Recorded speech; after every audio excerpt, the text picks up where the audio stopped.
আমাদের ন্যায্য দাবি, বৈধ দাবি এবং এর আইনগত প্রক্রিয়ার ক্ষেত্রে সর্বাত্মক সহযোগিতা ইন্ডাস্ট্রিয়াল পুলিশ করবে।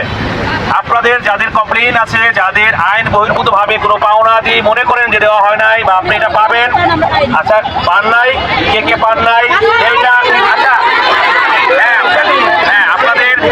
আপনারা এখানে থাকবেন, আমরা আছি, আমাদের অফিসিয়াল আছে, যেই পর্যন্ত আপনারা পাওনাদের বিষয়ে নিশ্চয়তা এবং না পাবেন সেই পর্যন্ত আপনারা অবস্থান করবেন। কিন্তু আমার একটাই অনুরোধ, আমরা আপনাদেরকে সহযোগিতা এবং পাহারা দুইটাই দেবো।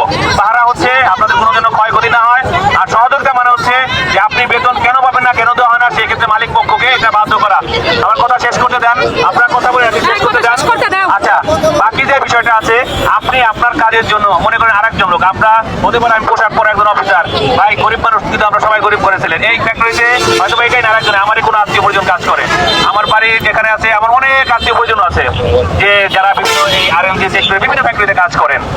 তো সেই ক্ষেত্রে হয়তো আপনি এখানে আমার পরিচিত কেউ না, আমি মনে করি আপনি আমার বোন বা আপনি আমার ভাই। আপনার ন্যায্য দাবির পক্ষে থাকাটা আমার সরকারি দায়িত্ব, আর যেটা হচ্ছে মানবিক দায়িত্ব, আর একটা হচ্ছে ধর্মীয় দায়িত্ব। তো আমার কথা হচ্ছে আপনার কাজের জন্য, আপনার দাবি আদায়ের জন্য যেন আরেকজন ব্যক্তির কোনো ক্ষতি না হয়। ক্ষতি বলতে একজন অটোলা যদি 10 টাকা ভাড়াও কম পায় রাস্তা আটকানোর জন্য, সেটাই ভাড়া কিন্তু আপনার।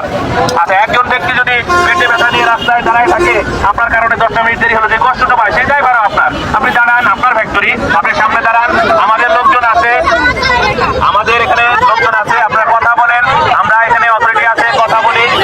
আমি কথা বলেছি মালিক, আমাদের SP স্যার মালিকের সঙ্গে কথা বলেছেন, তিনি বলেছেন ভাই আমি টাকা